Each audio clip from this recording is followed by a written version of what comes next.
I'll tell you this much. I don't know what's going on with the Bruins. Tell me. Help me. The team showed nothing last night. They were a no-show last night. Shutout 2-0 at home for the second time this season. Jim Montgomery tried everything. Nothing worked. Kastelik up, Marchand down. It was zigzag, zigzag. It wasn't working. Nothing worked. He tried everything. What's going on with the Bruins? The goaltending's not what it was, and we'll get into that because it's no longer the identity of the team. But what is going on? They're too heavy. They're too slow. They make terrible mistakes. Last night, you get a 5-on-3 power play for a minute and a half, and you do nothing? You know how many shots the Bruins had in the third period last night? 3. What's going on here? The mess. Listen, and a lot of these times you can blame the coach. You can blame management. I'm blaming the players right now. But something's got to give. Is Montgomery the right coach for this team? He was for a couple of years. Is he this year? Did management go out and get the right guys in Elias Lindholm, who played 18 minutes last night? And Zadorov, who's been big, but he's as advertised. Penalties, you name it. Got hit in the hand last night, too. So it might be on management as well. Korpisalo plays last night, gives up 1 goal, and you lose to a team. The Philadelphia Flyers, they gave up 40 goals in the first 9 games of the season. And you go over at home after coming off a win where you thought that could, spring you towards a little bit of a run here. What do the Bruins have to do? They're too slow. I keep saying they're slow. Marchand's not the guy he once was. And this extension talk, I don't even know. Speaking of extensions, Jim Montgomery, I don't know. If it hasn't happened now, I don't think it is happening. At some point, if the team doesn't play well, he's going to get canned. What do they need to do? Tyler Johnson could be a guy that they could bring in and at least be a playmaker, right? Should you bring up Fabian Lysell? Add a little bit of speed? I can't tell you what's going on with the team. All I know right now is there's no chemistry. It's horrible. It's tough to watch. How many block shots were there last night? 3 shots in the third period is absolutely ridiculous. But what is the Bruins' identity? I wrote an article over at 985thesportsup.com today. Things aren't going well for the Bees. The overtime win, and then a 2-0 shutout loss after the game. Jim Montgomery says it's not good enough. We're not doing enough to generate high-danger scoring chances. They're all at fault for this one. Management, players, coach, you name it, there is no chemistry at all. This was a perfect spot for the Bruins. And you have Korpisalo in net. I know he struggled. But this is what I wanted to bring up, and I got to give Ty Anderson some credit. Last year, he said the identity of the team was their goaltending. The team relies on their goaltending too much this year. And maybe last year it was the problem. But I wanted to just give you a couple of notes here regarding goaltending. This year, the Bruins have given up 32 goals in 10 games. They gave up 16 goals in the first 10 games a year ago with Linus Ullmark and Jeremy Swayman. I know Korpisalo had that first game. It was tough. He's given up 10 goals in his 3 starts. Swayman, still getting back into shape, after his holdout, of course, has given up 16 goals this season. I looked up Ullmark. He's given up 11 goals in 5 games in Ottawa. They've lost their identity in goaltending. It bailed them out a year ago. And the moves of Elias Lindholm, not working yet. Zadorov looks slow. Lindholm played 18 minutes. What the hell's going on there? I mentioned Johnson and Lysell. You got to do something to switch it up. I don't know if the team going on the road to Carolina and then a rematch with the Flyers gets things back on track here, but we're in uncharted territory with the Bruins, everyone. Usually they get out to hot starts, right? Would they start off 14-1 and change last year? Now they're under 500. And Thanksgiving, American Thanksgiving, is always the barometer of a playoff team. We're what? 27 days away from 26, 29 days, Joe Math, away from Thanksgiving. They're not a playoff team. They've lost their identity. The goaltending situation's bad. And I want to give Kevin Majore some credit for this, the director of communications of the Felger Mass program. The Korpisalo move really has hamstrung the organization. He's an albatross. Last night, he gave up one goal. Not his fault. Not his fault. But makes $4 million. They got the $1 million knocked off. That $3 million and change really has hurt the team. They need speed. They need another scorer, another winger. It was a bad trade. Looking at it long term, he's here for a little while now. Bad move. That's on management. But last night, he only gives up one goal. You got nothing from your offense. One other thing I wanted to bring up before we go to break. Just to get on the Patriots, I know that Drake May is going to be in concussion protocol. He's back at practice. No word yet if he's going to play this week. I just wanted to crap on the Patriots for something real quick. When they played in London, I made 3 suggestions. Try to bring someone back with you from the Jaguars, whether it was Christian Kirk or some receiver or even one of their offensive linemen, Cam Robinson, who is in the final year of his deal at about $6 million. He gets traded yesterday for a 4th-round conditional pick. How are the Patriots not in the mix for that? It's a guy you just played against, you just saw. You can see what he looks like for the rest of the season, then you have the first shot at signing him. But yet the Vikings, who lose Darisaw, they just get him for a conditional 4th-round pick. That's what the Patriots need to do at the trade deadline. Pieces that they can see for the rest of this year and see if they want to sign them long term. I'm not saying Robinson's the best player, but he's better than what you have. And the Vikings beat you to it because they wanted it. I hope they don't just wait for the draft. I watched Emory Jones this week. He struggled for LSU. Just selecting a lineman in the first round isn't going to fix everything. I thought they missed on Cam Robinson, and all they had to do was give up a conditional 4th with all these other pieces that you have. No brainer. I do want to get into the Celtics-Pacers tonight. It is a rematch, and some numbers I wanted to share with you regarding the Celtics. And, of course, you can call in on the Bruins, Patriots, even the Celtics game tonight as well. The phone number is 617-779-0985. I'm Joe Murray here on the Sports Hub. More Joe Murray coming up on the Sports Hub.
back here, 98.5 The Sports Hub. I'm Joe Murray. What's going on with the Bruins? I don't know. If they don't start winning, Montgomery's going to get fired. Then who's to blame? I don't know if that's what they want right now. I don't know if the message is necessarily working. So you can certainly call in on that. And then I just mentioned the Patriots missing out on another tackle. And, should I even mention that they missed out on Deontay Johnson? Like, all right, you're gaining all these sixth-round picks for Josh Uche and guys like that. That would have been comp picks anyways, which I agree with Belichick on. So really, you did get nothing for Uche. But, I don't know, why couldn't you swap Uche for Johnson? I don't know. Whatever. Who cares, right? I'm just trying to make sense. That's all. What do I know? Anyways, I do want to just throw some numbers at you. Oh, this just coming in too as well. Remember Lonnie Walker trying to fit in with the Boston Celtics? They didn't pick up his contract. He was on that Exhibit 10 deal. According to Shams Charania, Lonnie Walker will sign with the Zalgiris of the EuroLeague. So he is going to play in the EuroLeague. Does that mean he can come back, Skaz, later in the year? Or is he's done for the basketball season? I believe that Shams tweeted that he has an NBA buyout in January or February. Okay. With the extra roster spot? Okay. It's not over yet. I mean, he needs to play, so go over there. I don't think he'd really get much out of playing in up in Maine. Couple other things I just wanted to bring up. Celtics-Pacers tonight. We get the rebound. But I saw these notes from Brian Barrett on The Ringer. We have him on often. The Celtics were the only team that attempted more than 40 threes per game last season. 42.5 to be exact. Teams over 40 three-point attempts per game this season. What do you think, Skaz? Over, under how many? Over 40 points. Because the Celtics had 42.5 last year. They were the only team. So what do you think? Over, under 4 or 5? 4.5. I think I'm going to lean under. Celtics, Bulls, Warriors, Nets, Hornets, Magic, Wolves, Rockets, Wizards, Mavs. All shooting, averaging over 40 threes per game this year. That's Missoula ball right there. It's bleeding through the league. It's bleeding through the league. Now, the catch-and three, that's what everybody loves, right? Peyton Pritchard on catch-and-shoot threes. 14 of 22, 64%. Peyton Pritchard on a catch-and-shoot. 63.6% on 22 shots. He's hit 14 of them. Incredible.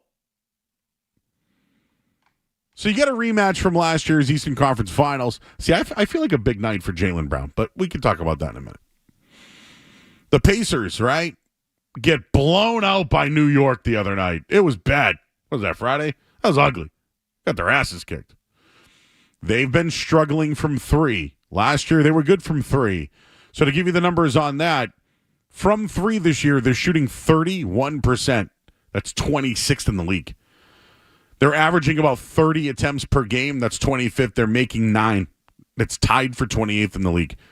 That's not going to cut it tonight. Yeah, just to give a little context on that, though, Halliburton struggled mightily out of the gate. His first 2 games, he was 1 of 16 from 3. 6%. In his last 2 games, he's 8 of 18, so 45% just about. And you said big night for Jaylen tonight. I think this is a big Jason Tatum bounce back game. The Celtics statistician Dick Lipe had this earlier today. Tatum has 8 straight 30-point games in the regular season against the Pacers. So, whoa. 8 straight 30-point games.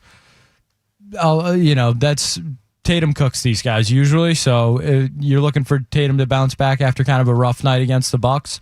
The Pacers are a good team for that. Well, guys, why don't we pull up DraftKings Sportsbook right now? Why don't we take a look at what the total tonight would be for Jason Tatum? I believe it's 27.5, but I could be wrong. Interesting. So that would be something to take a look at tonight. Plus, he shot 0 for 5, right, from 3 in the last game. And I expect a bounce back from him. I'll pull up the numbers right now. So I love the DraftKings app, and I don't hope people don't think I'm just soliciting them. But you can bet player points on their app. So Jason Tatum right now, 30 points exactly is minus 110. To go 35 or more, he's plus 230. So they're dead. They know. The bookmakers know how good he's been against the Pacers. Here's one for you. What about Halliburton?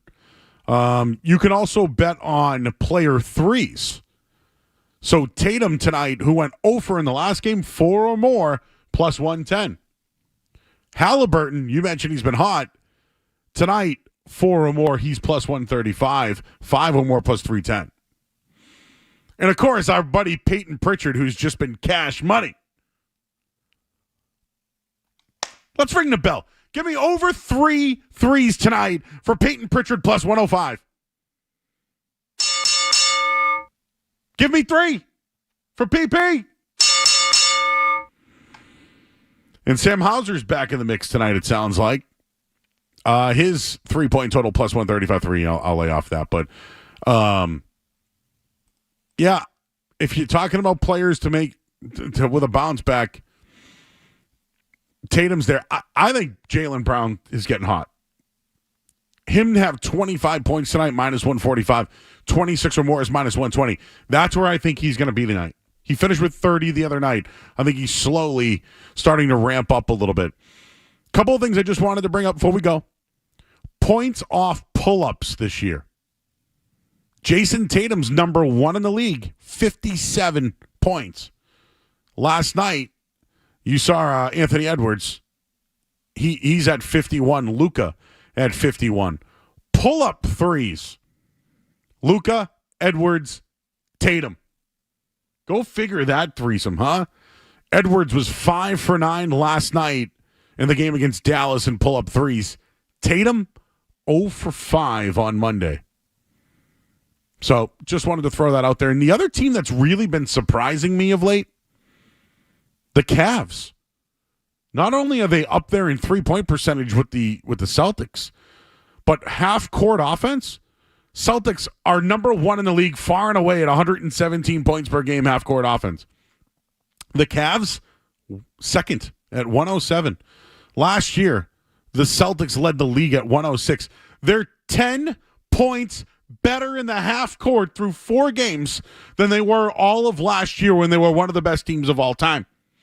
So again, don't give me isolation. Don't give me half-court. Don't give me the 3. The Celtics are number 1 in every single area. So if you don't like it, deal with it. That's all I got for tonight. I know that DraftKings is doing that King of Court. Maybe Jason Tatum over 27.5 points tonight. Maybe he could be the King of Court tonight with a big bounce back, as Skaz mentioned. Jason Tatum owns the Indiana Pacers. So we will hand things over to Grandy and Max, who will have the call of tonight's game, a rematch of the Eastern Conference Finals. And we'll have it for you guys here on 98.5 The Sports Hub, and then we'll be on right after the game. Skaz is here, myself as well. Let's hand things off to the best in the business. Sean Grandy, Cedric Maxwell, next here on 98.5 The Sports Hub.